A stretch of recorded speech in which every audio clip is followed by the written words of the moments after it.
Interestingly, the New York Times has a similar piece about this. The headline over at the New York Times is Putin's next target, U.S. support for Ukraine. And it's all about how he's using social media and did use social media to get Donald Trump in the White House in 2016, tried to use it to get him in the White House in 2020. They note, for example, the X platform, formerly known as Twitter, has dismantled teams that were hunting for election interference efforts. And the most influential platform among young people is now TikTok, a Chinese company. China has been stepping up its own influence operations, modeled after Moscow's operations. So here we have, I mean, the traditional battlefield we're all familiar with. And I would argue that propaganda has always been an important part of warfare. I mean, George Washington had Thomas Paine's pamphlet, The Crisis, these are the times that try men's souls. He had that read out loud to the troops on actually on Christmas Day, December 25th, 1776.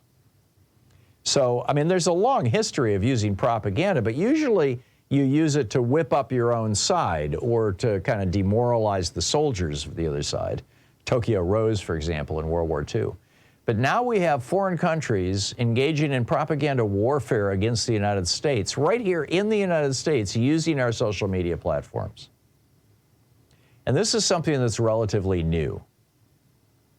And Republicans, recognizing this, went to court and sued to forbid the Biden administration from notifying any of these social media platforms about naked attempts by Russia or China or Saudi Arabia to influence our elections. Republicans are just fine with this. They want this going on. They want the help of Russia. They want the help of China. They want the help of Iran. They want the help of Saudi Arabia. And they're getting it. This is the new battlefield. Now, in the past, there have been newspapers and whatnot that have gone against Americans. For example, back in 1943, John C. McManus is a historian. Actually, a tip of the hat, I don't recall the name of the caller who turned me on to this, but one of my callers here told me about this book, and I went online and I bought a copy of it and I read it over the weekend, and holy cow. The book is Fire and Fortitude, the U.S. Army in the Pacific War by John C. McManus. And he writes about how when American soldiers, there were over the course of World War II, more than 1 million soldiers, American soldiers, were stationed in Australia. I mean, it was a staging and jumping off point for the war in the Pacific. And he writes, as American soldiers began arriving in numbers during the early months of 1942, they were greeted with tremendous enthusiasm by the Australians, many of whom couldn't hide their immense relief at the soothing presence of the GIs. They had, parades. They loved us when we showed up. And then this major newspaper owner in Australia decided that he could make some money selling newspapers by making Australians hate Americans. No, I'm not making this up. In fact, this is a quote from the book. Quote, a chain of newspapers owned by Sir Keith Murdoch, father of latter-year media magnate Rupert Murdoch, earned a reputation among the Yanks as relentlessly anti-American.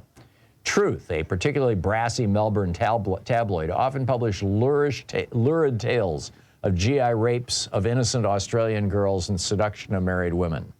On occasion, Australian soldiers vented their frustration over such tales with violence. Small groups of them roamed around some of the cities, beating up any American soldiers they saw dating local girls. An American soldier was even shot and killed one morning as he emerged from the house of a married woman. I mean, eventually, Murdoch kept trashing Americans, and eventually it led to riots in multiple Australian cities where Australians were rioting against the presence of American soldiers there to help them fight Japan in World War II. Now, this was the propaganda battlefield for most of history, was the newspapers, then, starting the 20th century, radio and television. It has now shifted, it's still in all those places. We still have Fox News, and we still have the New York Post and the Wall Street Journal and like that. But it has also shifted into social media. And in social media, we now have, the big social media, Twitter and Facebook, and the big search engine, Google, all basically being run to the benefit of the Republican Party, because the Republican Party, the guys who own these things are billionaires. And the Republican Party is all about more tax cuts for billionaires. Let's help out billionaires. These companies are arguably all monopolies.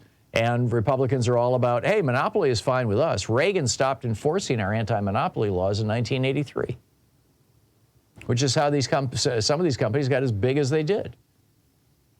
Biden is now trying to hold them to account, which means that they're not going to be, recalibrating their algorithms or whatever to stop the Nazis and the Trumpies from trashing Biden.